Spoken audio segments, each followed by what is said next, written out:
Dobra, no misja jest taka, żeby wziąć, przejechać się jednym, drugim.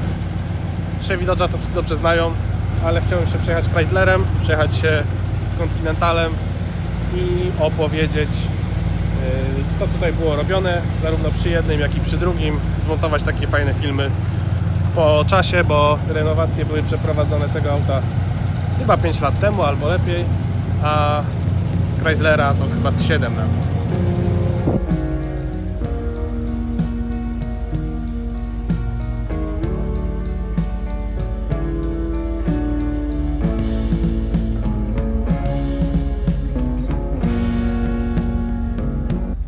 Lincoln Continental. Bardzo ciekawe auto, bardzo fajna specyfikacja. Robiliśmy tutaj pełną odbudowę blacharską i lakierniczą, tak żeby zachować w tym samochodzie klimacik.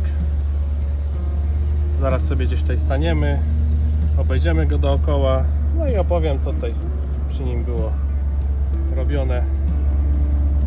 Bardzo sympatyczny samochód. Zresztą jak każde auto tego typu. V8, wolne obroty. No nie będziemy tego gazować, bo to nie jest samochód do tego, żeby to gazować. Jest samochód do tego, aby go rozsądnie poprowadzić i się przejechać tutaj właśnie w fajnych okolicznościach natury z otwartym dachem. Także to właśnie cała przyjemność z cruisingu taką maszyną według mnie. To właśnie wiejska droga, żaden miejski zgiełk, spokojne plumkanie V8 i tak dalej, i tak dalej. Także nadarzyła się okazja, aby odwiedzić 3 auta. No i właśnie teraz zaprezentujemy Lincolna Continentala. Na kanale był już film zarówno z prac blacharskich, jak i prac lakierniczych dawno temu. Niestety kiedyś, ściągając aplikację, w jakiś sposób po prostu doprowadziłem do tego, że usunąłem kilka filmów z kanału i niestety to były właśnie filmy z Lincolnem.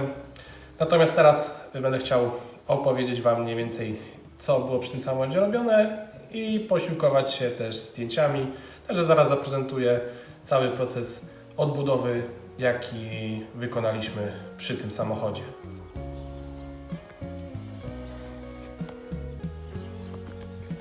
Także tak jak widzimy, piękna okoliczność przyrody. Auto w pięknym morskim kolorze. Zaraz obok mamy oczko wodne i zainteresowane krówki. Lincoln Continental w wersji convertible.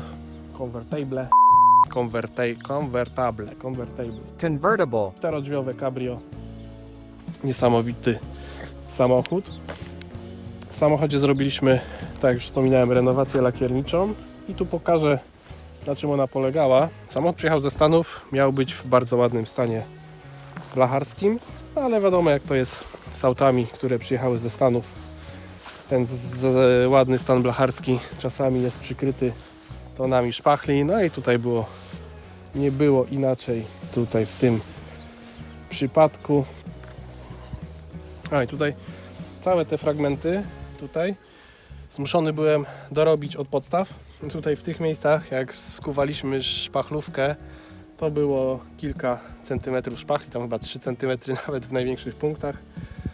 No i cały ten element trzeba było po prostu delikatnie na spęczarce, na giętarce, na rowkarce i podkoływując sobie delikatnie kołem angielskim wykonać. Także tutaj zarówno tutaj z prawej strony, jak i z lewej strony cały ten przedni nosek był wykonany od podstaw, tak jak wspominałem.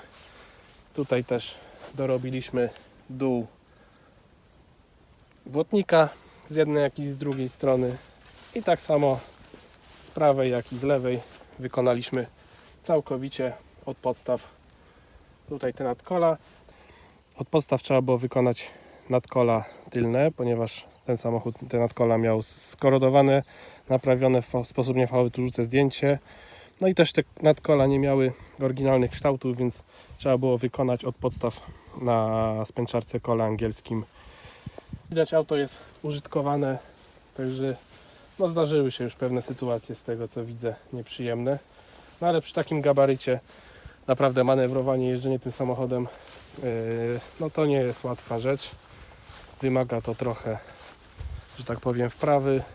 Szczególnie, że opóźnienie pracy kolumny kierowniczej, ten luz, taka lekkość tej kolumny kierowniczej powoduje to, że naprawdę no trzeba z dużym wyprzedzeniem wyobrazić sobie, gdzie tym autem trafimy w trasę, a nie zawsze ten samochód trafi tam, gdzie chcemy pojechać.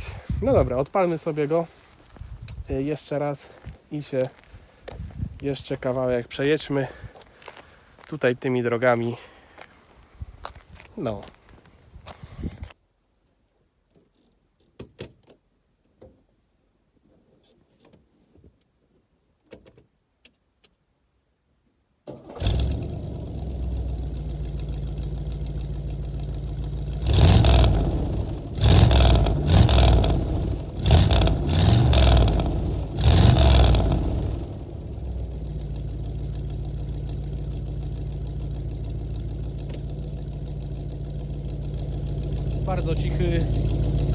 Bardzo cicha i bardzo kulturalna w swojej pracy, taka mięsista V8, rewelacja.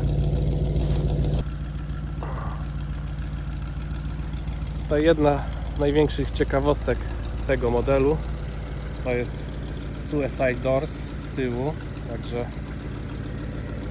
na tył auta wsiadamy w dość ciekawy, nietuzinkowy sposób poprzez otwieranie przeogromnych drzwi.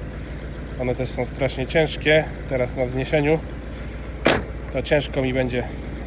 Także spójrzmy sobie na drzwi z drugiej strony, jak one się nam uchylą. Proszę bardzo.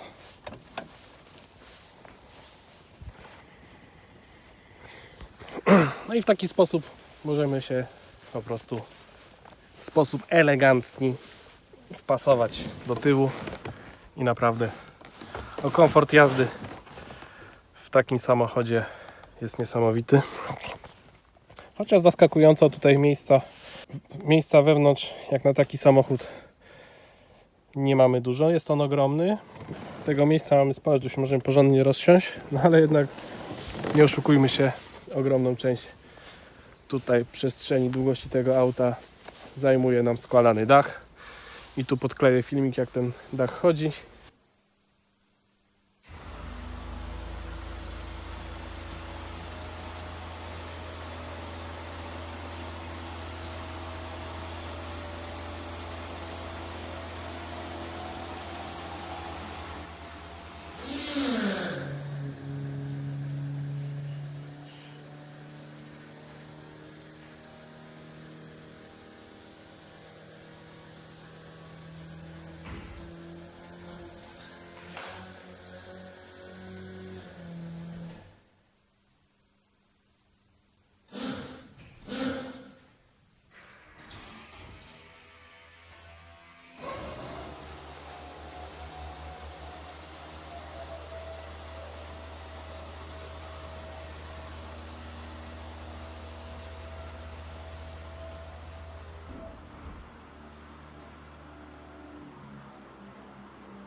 Jeszcze sprzed renowacji, jeszcze u mnie z warsztatu jest ten filmik.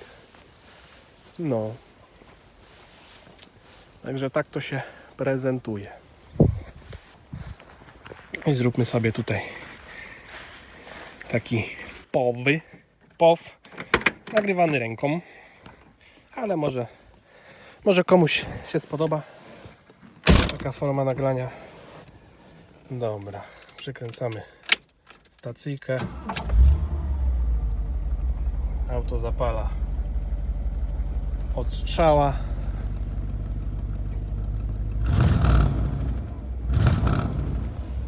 Silniczek sobie delikatnie pomrukuje. Wrzucamy sobie drive i dosłownie jesteśmy w stanie jednym paluszkiem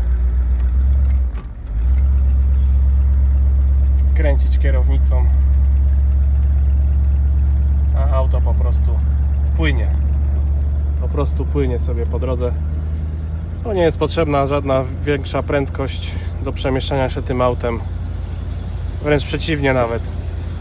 Nie mamy ochoty tutaj gazować ani nic tego typu. Po prostu delikatnie muskać gaz. Ten moment obrotowy, który jest w tym silniku.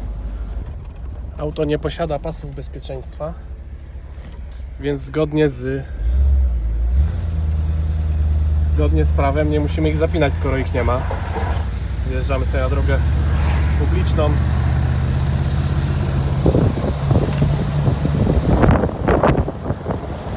I auto po prostu płynie.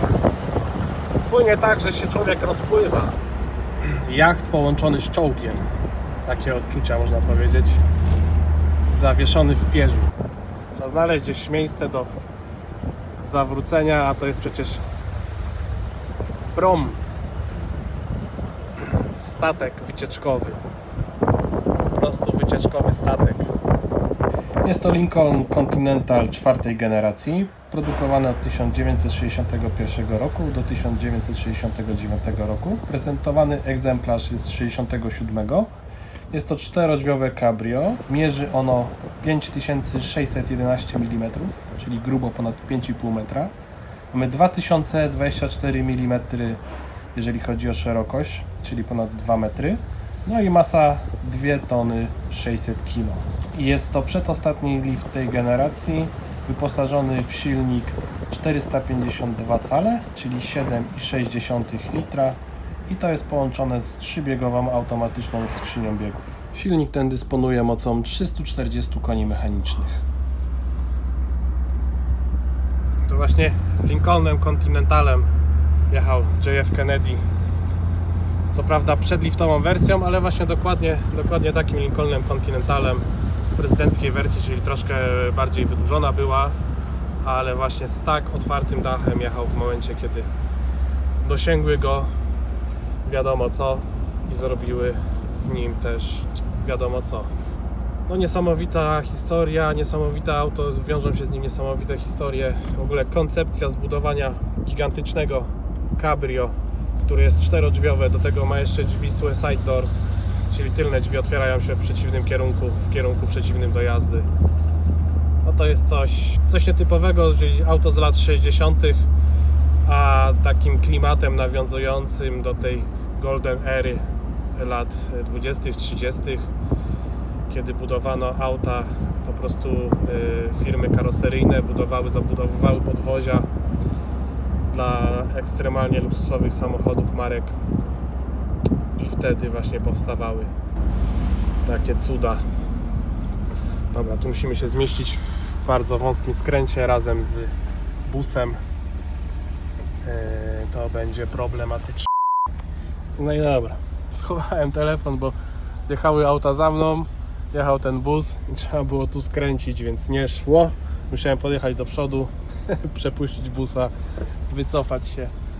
No i z powrotem możemy teraz pojechać w tym kierunku, w którym chcemy. Także na wąskie polskie drogi to samochód no jest bezkompromisowy. No, jeżeli chcemy wjechać tam, gdzie chcemy wjechać, a jest ruch uliczny, no to musimy niestety puścić wszystkich, nawinąć na 4 razy. No ale to jest właśnie cała frajda podróżowania czymś takim, bo jest to chyba jedyny samochód tego typu, który no, powoduje, że mamy takie przygody dosłownie przejeżdżając kilometr, przejeżdżając kilometr przeżywamy tyle przygód związanych z jazdą czymś takim. Trzeba się przyzwyczaić, ja to jestem zawsze zestresowany, jak jadę czymś takim, szczególnie, że po prostu wiem, ile czasu poświęciliśmy, żeby go zrobić, przygotować. Mimo że to było parę lat temu, to i tak człowiek, jak się naprawdę napracuje przy czymś, to później obchodzi się z tym. O, brother pojechał. Another brother from Kerner Custom. Także dwa wspaniałe autka. My sobie wjedziemy. O. Już tutaj sobie staniemy przy... Jak się zmieścimy w ogóle? Bo to też nie tak prosto. Się wydaje, że miejsca jest sporo, a później się wtrambolić. To nie jest taka prosta sprawa. A jeżeli chodzi o etap lakierniczy tego samochodu, to całą technologię, której użyliśmy do renowacji lakierniczej, była to technologia Nowola Seria for Classic Car, czyli samochód po pracach blacharskich został zamknięty grubopowłokowym podkładem epoksydowym. Na ten epoksyd elementy, które były wstawiane, wiadomo, trzeba było lekko wykończyć szpachlówką, także zostały te wszystkie powierzchnie wyrównane. To zostało dodatkowo zamknięte ponownie epoksydem grubopowłokowym. Na to został nałożony natrysk, czyli tak zwana szpachlówka natryskowa, na której całkowicie wycinaliśmy całą powierzchnię samochodu od przodu do tyłu, aby uzyskać jak najbardziej gładką powierzchnię wszystkich elementów karoserii, ponieważ mamy bardzo duże, płaskie panele na odległości prawie czy nawet ponad 5,5 metra, także tutaj, żeby to wszystko było równiutkie jak deska, trzeba było wszystko elegancko ze sobą ładnie powycinać na szpachlówce natryskowej.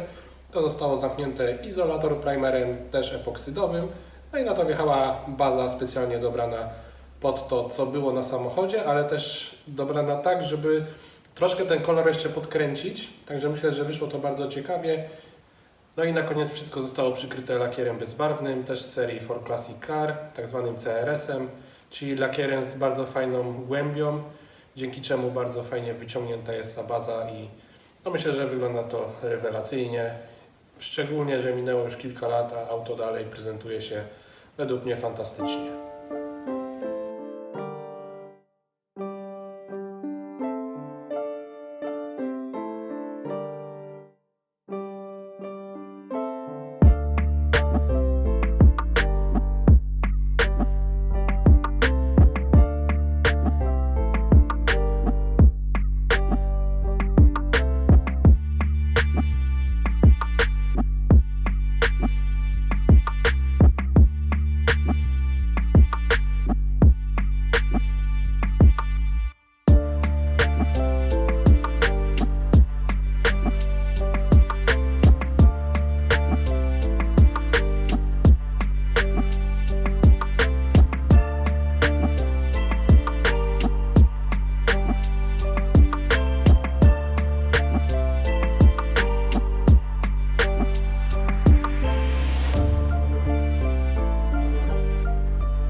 Kolejne dziecko się zjawiło.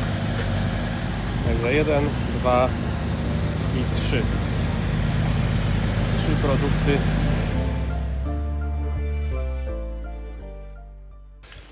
Także na koniec zapraszam Was do lajkowania, komentowania i przede wszystkim do subskrypcji. Następny film będzie z kolejnym szalonym projektem, także na tą chwilę strzałeczka i do następnego.